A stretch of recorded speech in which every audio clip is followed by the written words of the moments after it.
Meu Deus, meu Senhor, meu Pai, que privilégio poder te chamar assim.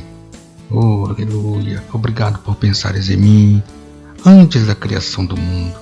Obrigado por me salvares e por produzires, criares em mim o desejo de querer o Senhor bem perto de mim. Fica bem perto de mim, fica junto do teu povo. Obrigado por saber que somos teus filhos, amados do Senhor, minha paz, minha redenção. Amém e graças a Deus. Nós estamos estudando sobre a doutrina da adoção, não mais escravo, mas filho. E o nosso versículo-chave está em Gálatas capítulo 4, versículo 7, de sorte que já não és escravo, porém filho, e sendo filho, também herdeiro de Deus.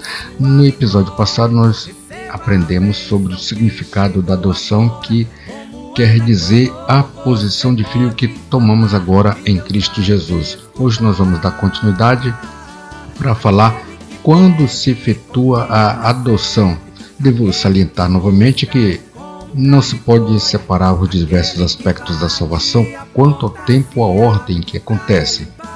Estão todos entrelaçados, que se manifestam todos juntos.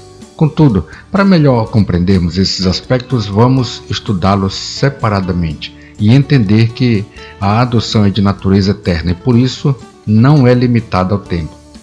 O apóstolo Paulo diz em Efésios capítulo 1, versículos 4 e 5, que Deus nos escolheu em Cristo antes da fundação do mundo. Quem estava antes da fundação do mundo? Cristo. Muito bem. Para sermos santos e irrepreensíveis perante Ele, e em amor nos predestinou para Ele, para a adoção de filhos, por meio de Jesus Cristo, segundo o beneplácito de sua vontade. Em outras palavras, Paulo está afirmando que antes da fundação do mundo, Deus Pai, Deus Filho, Deus Espírito Santo idealizou a adoção e nos predestinou para sermos adotados como seus filhos. Não é que nós estivéssemos lá antes da fundação do mundo, muito bem, mas a adoção ela se inicia no momento em que nós aceitamos Jesus Cristo, ou seja, nós não estávamos na eternidade passada, mas sim na presente e a futura. Por isso devemos distinguir entre esta predestinação para adoção, que não é limitada ao tempo, e o ato de adoção que teve lugar quando aceitamos Jesus Cristo. Um aspecto eterno aqui é mencionado para eliminar qualquer ideia da possibilidade de alcançar a salvação por meio de obras e mostrar que é exclusivamente pela graça de Deus. Está escrito isso em Romanos capítulo 9, versículo 11, olha só. Jacó e Esaú, ainda não eram gêmeos nascidos, nem tinham praticado o bem e o mal, para que o propósito de Deus quanto à eleição prevalecesse, não por obras, mas por aquele que chama. Eu não sei como é que se deu, mas Esaú trapaceou no nascimento, antes do nascimento, a Jacó. E depois a gente percebe que quem levou o nome de suplantador foi Jacó, como diz aquele ditado, a trapaça foi feita pelo papagaio, mas quem leva a fama é periquito. É isso? Muito bem. E mais Romanos capítulo 11, versículos 5 e 6. Assim, pois, agora no tempo de hoje, nós devemos notar que os dois advérbios de tempo, agora e tempo, de hoje, sobrevive uma remanescente segundo a eleição da graça. E se é pela graça, já não é pelas obras. Do contrário, a graça já não é graça. Israel tinha mais ou menos 3 milhões de habitantes, envolvido na feitiçaria e na época do rei Acabe e da Jezabel. E então o Elias ficou muito perturbado com aquilo e entrou até em depressão e vai para o deserto e reclama com Deus que só ele havia escapado. Deus diz: não, eu tenho 7.000 que não dobraram o joelho diante de Baal. Quer dizer, aquele remanescente pequeno que não representava nenhum por cento, remanescente eleito segundo a graça de Deus. Para estabelecer, podemos dizer que se alguém adotasse uma criança, mais um exemplo eu quero dar aqui, cujos pais faleceram ou abandonaram, e isso seria um ato de bondade da parte dessa pessoa, porque ninguém é obrigado a fazer tal coisa. Seria de sua livre e espontânea vontade. Assim é com Deus também.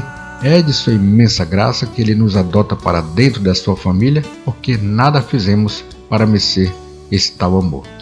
Muito bem, a segunda é que, ainda que de natureza eterna, a adoção ela tem dupla relação com o tempo. Eu acabei de dizer que a adoção ela começa no momento em que se aceita Jesus Cristo, é isso?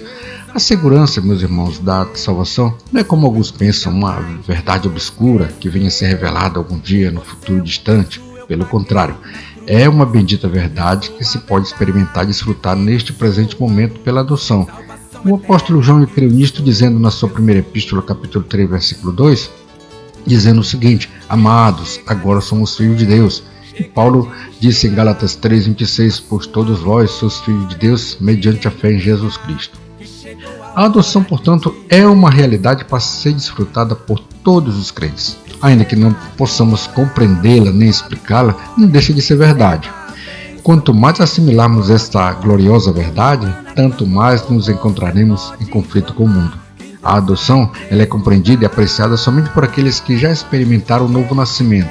Aqueles que dantes eram escravos do pecado são os que melhor podem apreciar a maravilhosa verdade e liberdade dos filhos por adoção.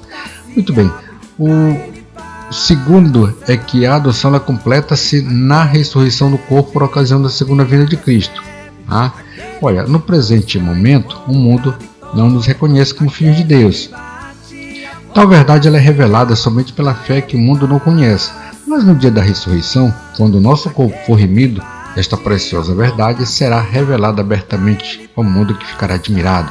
O apóstolo Paulo não pediu, por exemplo, que fosse libertado do seu corpo, mas que o corpo fosse remido, dizendo no versículo 23 de Romanos 8, aguardando a adoção de filho, a redenção do nosso corpo. Paulo está dizendo que estava aguardando a adoção de filho, que era a redenção do seu corpo. Muito bem, portanto, ele ensinou que a adoção está intimamente relacionada com a redenção final ou a ressurreição do corpo.